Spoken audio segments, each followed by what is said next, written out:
और दोस्तों जिस तरह के आप देख रहे हैं, मेरे साथ मौजूद हैं प्रोफ़ेसर डॉक्टर इश्तियाक अहमद साहब। डॉक्टर साहब सबसे पहले तो आपके वक़्त का बहुत शुक्रिया सर। बहुत-बहुत मेहरबानी चीमा साहब, डॉक्टर साहब, बड़ी मेहरबानी आपकी for inviting me. Thank you doctor साहब, आपका शुक्रिया कि आपने वक़्त दिया सर बिज़ी शेड्यूल में। डॉक्टर साहब आज आपसे बात करनी है कि इंडिया के जो होम मिनिस्टर हैं अमित शाह साहब, उन्होंने एक कश्मीर में बारामूला में एक स्टेटमेंट दी कि हम पाकिस्तान से बात नहीं करना चाहते। वो कह रहे हैं कि लोगों ने हम बड़ा मशवरा देते हैं कि हमने पाकिस्तान से बात की जाए, लेकिन हम बात नहीं करेंगे पाकिस्तान से। और साथ में उन्होंने कहा देखें कश्मीर डेवलपमेंट बड़ी हो रही है, वहाँ पे टूरिस्ट बहुत आ रहे हैं, नॉर्मलाइज़ेशन हो रही है। डॉक्टर साहब आप क्या समझते हैं, क्या पाकिस्तान और भारत की आपने बड़ी हिस्ट्री तरह की किताबें लिखी हैं और बड़ी हिस्ट्री पढ़ाई है इंटरनेशनली पूरी दुनिया में। आप क्या समझते हैं कभी पाकिस्तान और भारत की तारीख में कभी इस तरह का मौका आया है कि जब ये बात लीडरशिप यहाँ पहुंच गई हो कि हमें बात ही नहीं करनी, हम आपसे इंगेज ही नहीं करना चाहते? आप इसको कैसे देखते हैं सर, इसको अमित शाह साहब की स्टेटमेंट को और पाकिस्तान की और भारत की हिस्ट्री के हवाले से सर? देखें, पाकिस्तान और इंडिया का के जो लीडरशिप है, उनमें बात हमेशा किसी न किसी तरीके से होती रही है। अब ये जो स्टैंड अमित शाह साहब ने लिया है, ये एक मेरे ख़्याल से एक्सट्रीम पोज़ीशन नज़र आ रही है हिंदुस्तान की तरफ से कि वो कहते हैं कि हमने पाकिस्तान से बात ही नहीं करनी और साथ में वो ये कह रहे हैं कि कश्मीर की जो पुरानी लीडरशिप है, उससे भी बात नहीं करनी। ये बातें बिल्कुल एक नई किस्म का अंदाज़ है इंडियन गवर्नमेंट का। लेकिन डॉक्टर साहब ये आप ज़रा ज़हन में रखें कि जब उन्होंने आर्टिकल 370 और ए 35 या जो भी है उसको ख़त्म किया है, तो इमरान खान ने जब जो प्राइम मिनिस्टर थे तब इसी किस्म का बयान दिया था कि we will never talk to India. और एक दफ़ा जब जनरल बाजवा ने कहा भी कि हम कश्मीर के इशू को अ, बुनियाद नहीं बनाएंगे इंडिया के साथ ट्रेड करने में, और एक मिनिस्टर ने ट्रेड की बात भी की, तो हमारी कैबिनेट ने उसको ओवर रूल कर दिया। तो इमरान खान के दौर में इस किस्म की वो क्या कहते हैं कैटेगोरिकल पोजीशंस ली गई थी। और अभी देखें थोड़ी देर पहले जब पाकिस्तान में फ्लड्स आए हैं, आप जरा यूं बैकग्राउंड को देखें ना, सर और वहां से एक अफसोस का या सिंपथी के स्टेटमेंट आया प्राइम मिनिस्टर नरेंद्र मोदी का, और ख्याल था कि प्याज और टमाटर एंड सो ऑन हम इंडिया से आसानी से हासिल कर लेंगे। तो पाकिस्तान ने कहा कि हम बिल्कुल इंडिया से नहीं कुछ भी मंगवाएंगे। तो इन हालात में मेरे ख्याल से अब इंडियन गवर्नमेंट ने भी कहा है कि we will take extreme positions. आप हमारी सिंपथी को भी नहीं मानते जब आपका डिजास्टर आता है। आप हमारे से आसानी से जो चीजें ले सकते हैं वो भी लेने को तैयार नहीं है। तो why should we talk to you?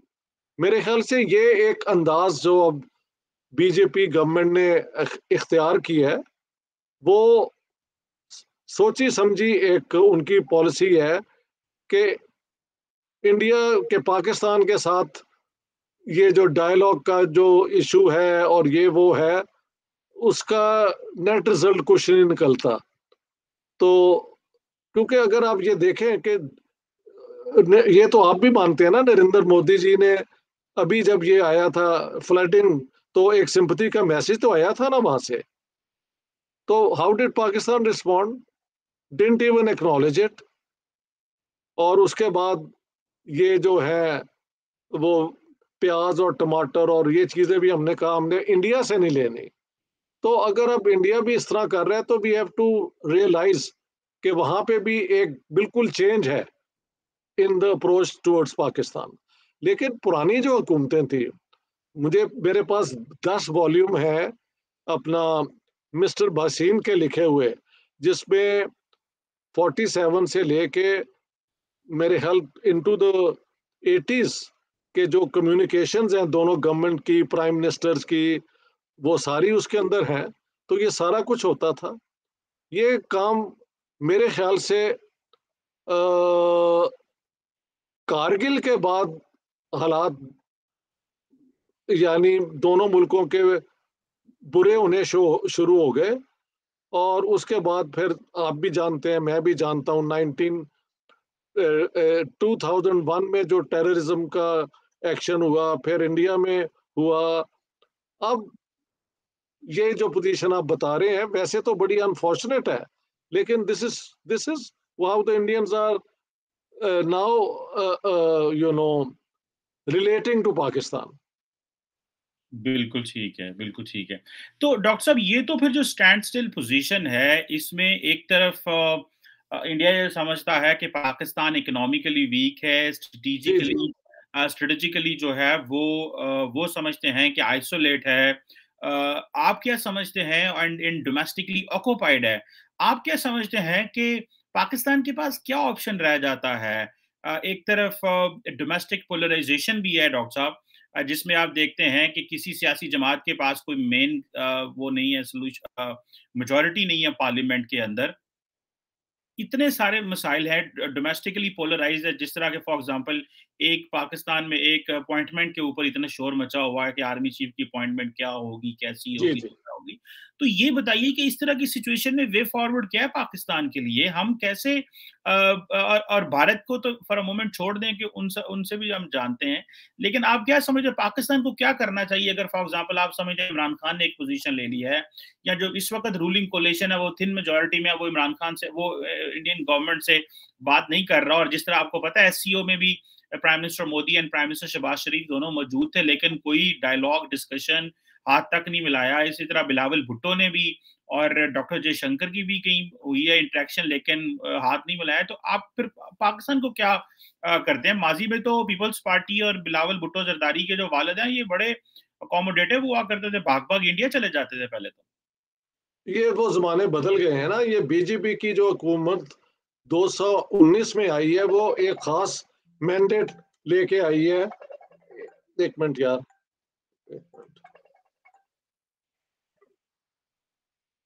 तो अब प्रॉब्लम ये हो गया है कि वो पुराने दरवाजे जो खुले थे, जो डायलॉग होता था, वो बंद हो गए हैं। पाकिस्तान के पास क्या चॉइसेस है?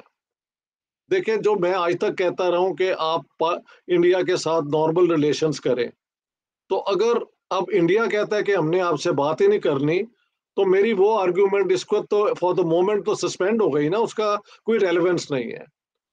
तो पाकिस्तान को अपनी क्रेडिबिलिटी के लिए ऐसे इकदामात करने पड़ेंगे जिससे दुनिया पाकिस्तान की अहमियत किसी तरीके से तो माने ना। क्या हम अभी तक कामयाब हो गए हैं वो क्या कहते हैं एफएटीएफ की लिस्ट से रिमूव होने में? नो।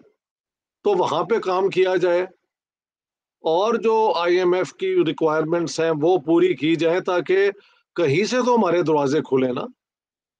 मेरी तो स्टैंडर्ड है वो फॉर्मूला है कि normalise relation with India and you can make great progress working together.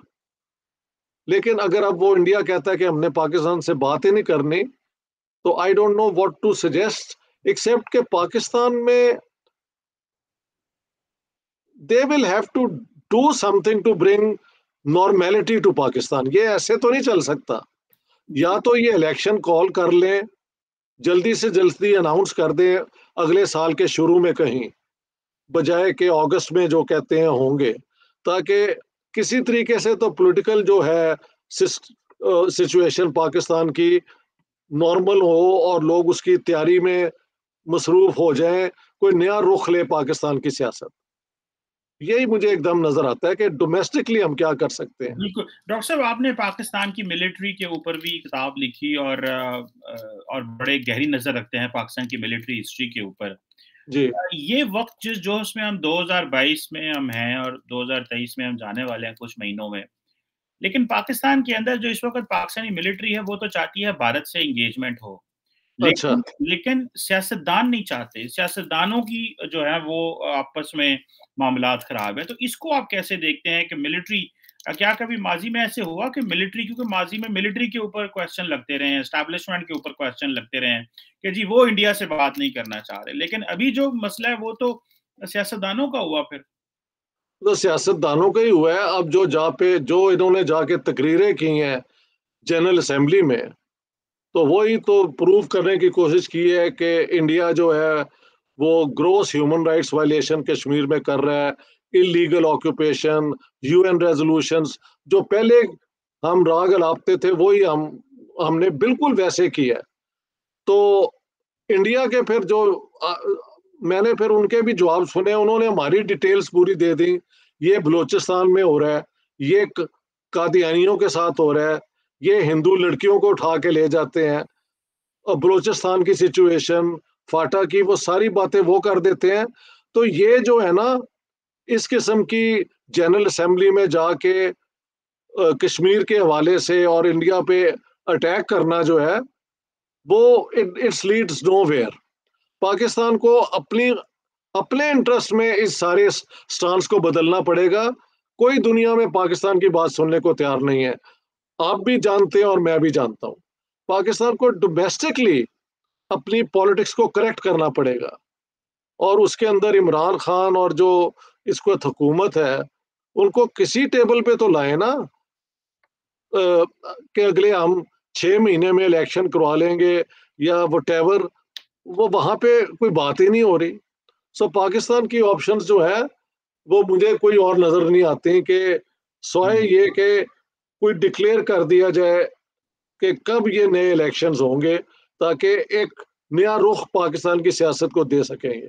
बिल्कुल ठीक। मिलिट्री अगर वाकई अब डायलॉग चाहती है और कहते हैं कि पाकिस्तान में मिलिट्री का बहुत इन्फ्लुएंस है, तो वो फिर लेना ये पूरी रिस्पॉन्सिबिलिटी और कहे कि नहीं, in the best interest of Pakistan हम ये कश्मीर के इशू को बुनियाद नहीं बताते डिस्कशन के, and we want to have a dialogue.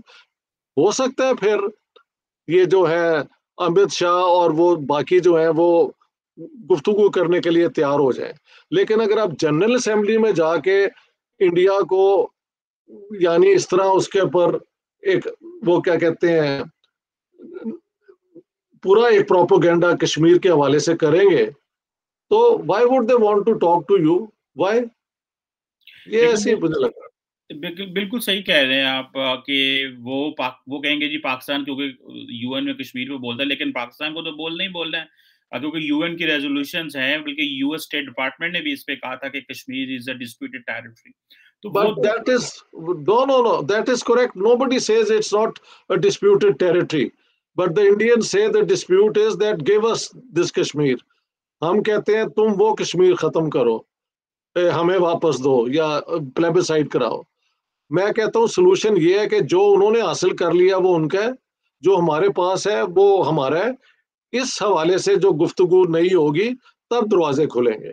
बिल्कुल सही कह रहे हैं, और मेरा मैं ख्याल है ये कह रहा हूँ। यही, बिल्कुल आपने डॉक्टर साहब सही कहा, यही एक प्लॉजिबल सोल्यूशन है हमारे पास कि बिल्कुल, यहीं से और है ही चीजें। कोई नहीं, और जी, कोई नहीं है। हाँ, इसी एलओसी को जो है वो इंटरनेशनल बॉर्डर डिक्लेयर कर हाँ, दिया जाए, आप भी ये। समझते हैं, मैं भी समझता हूँ। जी, पाकिस्तान में जो इन्फॉर्म्ड लोग हैं वो प्राइवेटली यही बात करते हैं, पब्लिक में आके नहीं करते, तो फिर दूसरी तरफ से भी कोई बात नहीं होती, बात खत्म हो गई। तो डॉक्टर साहब आप क्या समझते हैं कि एक वक्त होता था कि कभी जो ग्रेट पावर्स हैं उनका इन्फ्लुएंस हुआ करता था साउथ एशिया में, और कभी वो इंडिया को कहते थे कि आप टेबल पे आए, कभी वो पाकिस्तान को कहते थे। आप क्या समझते हैं इंटरनेशनल सिस्टम जो है ये सारा क्या तब्दील होना चाहिए? अगर उनका, या यूनाइटेड नेशंस अगर जो है वो, हम हमारे जब लीडर जाते हैं उधर यूएन में, वो जाके कहते हैं कि जी यूएन की तो अब वो साख ही को नहीं रह गई, आप तो कुछ कर ही नहीं सकते। तो आप क्या समझते हैं इंटरनेशनल, अमेरिका का या इंग्लैंड का या यूरोपियन यूनियन का एक कभी इन्फ्लुएंस हुआ करता था कभी साउथ एशिया में कि जी ये दो न्यूक्लियर पावर्स हैं, इनको कहीं रिस्पॉन्सिबल बने, ये करें वो करें। तो आप क्या समझते हैं आज अमेरिका जो है वो पाकिस्तान को कहता है कि आप रिस्पॉन्सिबल हो, इंडिया को नहीं कहते। तो ये आप क्या समझते हैं कि इंटरनेशनल कम्युनिटी जो है वो भी एक स्टेप पीछे हट गई है? ये क्या इंडिया के। वो जी, उसकी बेहल एक वजह तो है कि यूरोप खुद एक बड़ी जंग की तरफ जाता हुआ नजर आ रहा है। यूक्रेन के हवाले से कुछ भी हो सकता है। तो इन हालात में वो, why would they have time to bother about India and Pakistan, knowing कि ये इनके दोनों तरफ की जो स्टैंडर्ड पॉलिसीज हैं वो वही हैं। तो उनका इन्फ्लुएंस मसलन क्या हो सकता है अगर ये दोनों बात करने को तैयार नहीं है? अब तो अमित शाह ने, जैसे आप बता रहे हैं, पॉइंट ब्लैंक कह दिया कि हम बात ही नहीं करना चाहते। तो अगर ये भी कहते हैं कि हम तब तक बात नहीं करेंगे जब तक आप आर्टिकल 370 रिमूव नहीं करते, हाँ, तो फिर बात, वो क्या कहेंगे जी आप बात किस बुनियाद पे करें, जब दोनों तरफ से ये तैयार नहीं है बात करने को। तो महल, द इंटरनेशनल कम्युनिटी हैज, वो इस इलाके के प्रॉब्लम को अपना हेडेक नंबर 1 नहीं समझती। वो यूरोप के अंदर पीस का जो इशू अब आ गया यूक्रेन की जंग की वजह से, उसमें उनकी अटेंशन ज्यादा है। तो डॉक्टर साहब फिर एक इसी से मैं सप्लीमेंट्री सवाल पूछ लेता हूँ कि जो फिर पाकिस्तान को कहा जाता है और इंडिया को भी इसी तरह कहा जाता है कि जी आप यूक्रेन के ऊपर पोजीशन लें, आप रशिया के खिलाफ बात करें, और पाकिस्तान तो कहता है जी कि आप जो है वो हम क्यों पोजीशन लें इसके ऊपर। इंडिया कहता है जी कि आपके जो मसले हैं वो इंडिया के मसले नहीं हैं, जो यूरोप का मसला है वो इंडिया का मसला नहीं। डॉक्टर जयशंकर ने यूरोप को कहा कि जी यूरोप जो प्रॉब्लम है दे आर, वो समझते हैं दुनिया के प्रॉब्लम है, वो दुनिया के प्रॉब्लम नहीं है, वो आपके अपने प्रॉब्लम है। बेशक। तो आप क्या समझते हैं कि ये जो अब साउथ एशियन ममालिक ने भी वेस्टर्न ममालिक को कहना शुरू कर दिया, ग्रेट पार्स को ये कहना शुरू कर दिया है, तो आप इस तब्दीली को कैसे देखते हैं? बस वो यूरोप की जो एक जमाने में कॉलोनियल पावर होने की वजह से, सुपर पावर होने की वजह से, कोल्ड वॉर में पोलराइजेशन की वजह से, तो उनकी बहुत सुनाई सुनाई जाती थी। अब उनके पास वो इन्फ्लुएंस नहीं रहा। कम से कम इंडिया के हवाले से तो उनको मानना भी पड़ा है। उन्होंने मसलन उनकी अपनी कांग्रेस के अंदर कहा है कि जो इंडिया को एक्सेप्शन दिया जाए, जो उन्होंने ये वो S-400 मिसाइल्स ली हैं अपना रशिया से, तो ये इंडिया को वो एक स्पेशल ट्रीटमेंट दे रहे हैं, क्योंकि एशिया में चाइना के बढ़ते हुए इन्फ्लुएंस को बैलेंस करने के लिए आई थिंक वो इंडिया को ही समझते हैं कि एक मुनासिब वो पावर हो सकती है। मुझे, अगर मैं हूं, मेरे पास कोई पावर हो, तो I would say this is time for Asia to assert Asia for Asians, और उसका असूल ये बने, चाइना, इंडिया, पाकिस्तान और ये सारे मुल्क बैठ के निगोशिएट करके अपने प्रॉब्लम जो भी हैं बॉर्डर के रिजॉल्व कर लें, क्योंकि जब तक बॉर्डर इंटरनेशनली डिफाइन नहीं होंगे, इनसिक्योरिटी एक बड़े मुल्क में भी होती है। ये बहुत बड़ा मुल्क भी होगा ना, लेकिन जिस तरह चीन और इंडिया का बॉर्डर जो है इनसिक्योर है, तो India is always you know feeling कि ये चाइनीज प्रेशर उन पे आता है। पाकिस्तान का अपना प्रॉब्लम अफगानिस्तान से है और फिर इंडिया के साथ भी है।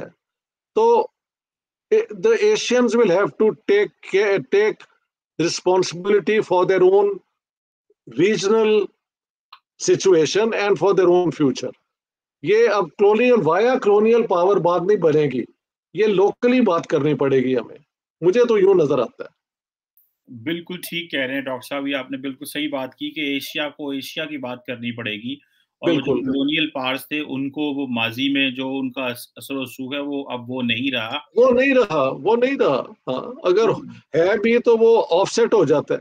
हाँ जी। बिल्कुल, और वो जारी बात है कि अगर वो एशियन ममालिक को ये नहीं कह सकते कि बैठ के अपने मसले हल करो, वो माजी की बातें बदल गई, चीज़ें चेंज हो गई हैं, उनका इन्फ्लुएंस चेंज हो गया है, चाइना जैसी ताकतें उठ गई हैं, स्टेट्स खुद ऑटोनोमस हो गई हैं, भारत इटसेल्फ एक रीजनल पावर है, वो अपना खुद खित्ते में इन्फ्लुएंस कर रहा है। तो ये ममालिक को खुद उठना पड़ेगा, और this is the same lesson for Pakistan कि उसको इकोनॉमिकली स्टेबल होना पड़ेगा और पोलिटिकली स्टेबल होना पड़ेगा, ताकि उसके जो आउटस्टैंडिंग नेशनल सिक्योरिटी इश्यूज हैं जो डोमेस्टिकली हो, रीजनली हो, वो हल कर किए जा सके। Thank you very much professor doctor Ishtiaq Ahmed साहब, it was a my pleasure. Pleasure, बहुत बहुत मेहरबानी, बहुत बहुत शुक्रिया। बड़ी मेहरबानी सर, शुक्रिया सर।